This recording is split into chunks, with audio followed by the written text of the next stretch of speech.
আজকের ভিডিওটা অনেক দিন ধরেই ভাবছিলাম। এখন আমি 28 বছর বয়সে দাঁড়িয়ে ভাবছি আমার জীবনে কি ভুলগুলো করেছি। যদি টাইম মেশিন থাকতো আমি কি কি পরিবর্তন করতে পারতাম। এই ভিডিওটি মূলত আমার জুনিয়রদের জন্য, এমনকি সিনিয়রদের জন্যও হতে পারে কিছু শিক্ষা, কিছু ইনসাইট। আশা করি যারা জুনিয়র তারা এটি মনোযোগ সহকারে শুনবেন। প্রথমে আমি একটি গুরুত্বপূর্ণ বিষয় বলতে চাই, যেটা হলো মায়া ও বাঁধন।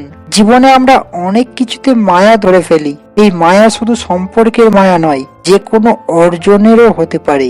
আমি বলবো মায়া থেকে একটু হলেও আলাদা থাকা উচিত।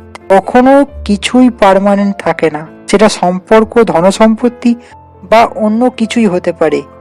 এই বাস্তবতা মনে রাখতে হবে। আমাদের শিক্ষা ব্যবস্থা নিয়ে অনেক কিছু বলার আছে।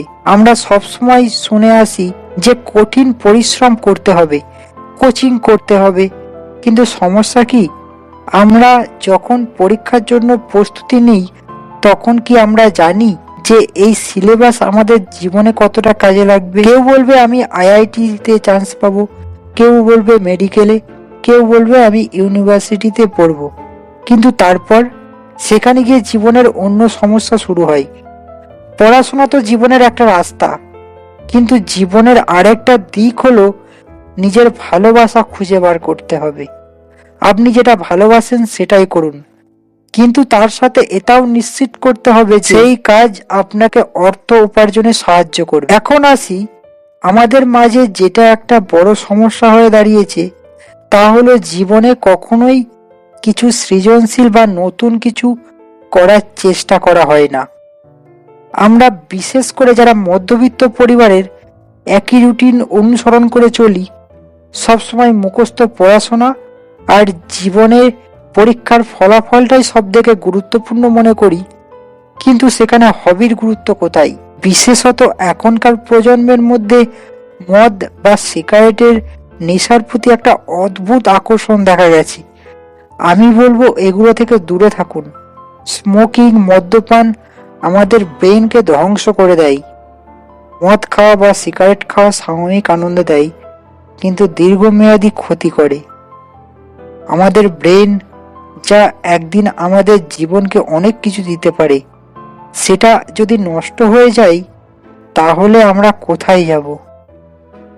এটা সবসময় মনে রাখবেন, জীবনে সাফল্য পাওয়ার জন্য আপনার ব্রেনই সঠিকভাবে কাজ করবে।